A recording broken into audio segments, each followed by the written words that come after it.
द्रौपदी को महाभारत की नायिका माना जाता है। द्रौपदी की ऐसी कई विशेषता थी जो पांचाली को प्राचीन युग से भी आधुनिक बनाती थी। द्रौपदी का जन्म अग्नि से हुआ था। जब पांचाली का विवाह पांचों पांडवों से हुआ तो महर्षि वेदव्यास ने द्रौपदी को एक अनोखा वरदान दिया था, जिसके बाद वह एक दिव्य स्त्री बन गई थी। महाभारत में दोस्तों द्रौपदी का नाम केवल सुंदर स्त्री या पांडवों की पत्नी के रूप में याद नहीं रखा जाता, बल्कि द्रौपदी को एक ऐसी साहसी महिला के तौर पर जाना जाता है जिसने अपने अपमान के विरुद्ध भरी सभा में आवाज़ उठाई। और द्रौपदी का व्यक्तित्व प्राचीन युग में भी उस समय की तुलना में आधुनिक था। वेद व्यास लिखित महाभारत के अनुसार द्रौपदी का जन्म अग्नि से हुआ था। असल में पांचाल देश के राजा द्रुपद ने एक यज्ञ के द्वारा द्रौपदी को प्राप्त किया था। इसके बाद कुछ ही समय के भीतर द्रौपदी का स्वयंवर रचा गया।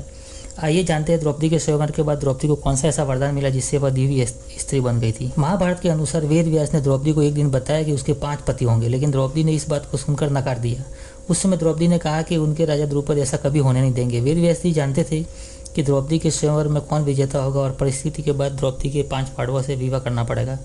लेकिन दोस्तों द्रौपदी इस बात से पूरी तरह से अनजान थी। पांचाल देश के राजा द्रुपद ने अपनी पुत्र द्रौपदी के विवाह के लिए एक प्रतियोगिता रखी थी। इस प्रतियोगिता में मछली की परछाई को देखकर उसकी आंख पर निशाना भेजना था। जो भी योद्धा ऐसा करने में सक्षम होगा वह द्रौपदी से शर्त के अनुसार विवाह कर लेगा।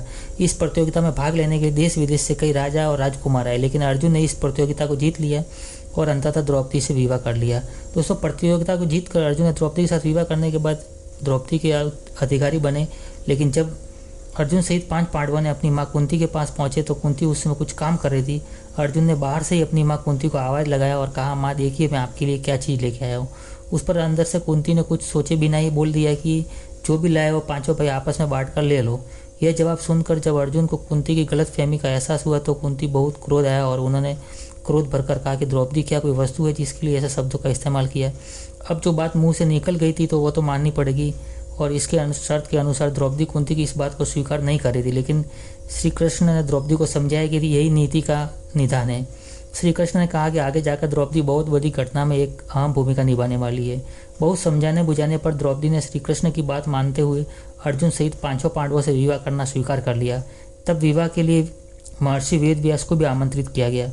वेद व्यास की उपस्थिति में द्रौपदी का विवाह अर्जुन सहित 5 पांडवों से हो गया। लेकिन 5 पांडवों से विवाह करके ये समस्या आन पड़ी कि द्रौपदी आखिर 5 पतियों के साथ रहेगी कैसे। यह समस्या देखकर वेद व्यास ने कुंती, द्रौपदी और श्री कृष्ण ने पांडवों से कहा कि द्रौपदी एक निश्चित समय के लिए सभी पांडव भाइयों के साथ बारी बारी से रहेगी। इसके बाद वेद व्यास जी ने द्रौपदी को एक दिन नवीन कौमार्य होने का वरदान दे दिया।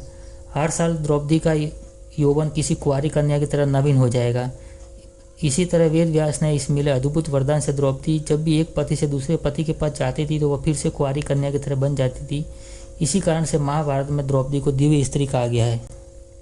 दोस्तों आशा करते हैं हमारा ये प्रसंग आपको अच्छा लगा। दोस्तों अच्छा लगता है तो वीडियो को लाइक और चैनल को सब्सक्राइब जरूर करें, ताकि हमारी धर्म गाथा को आप और हम मिलकर आगे बढ़ाते रहे।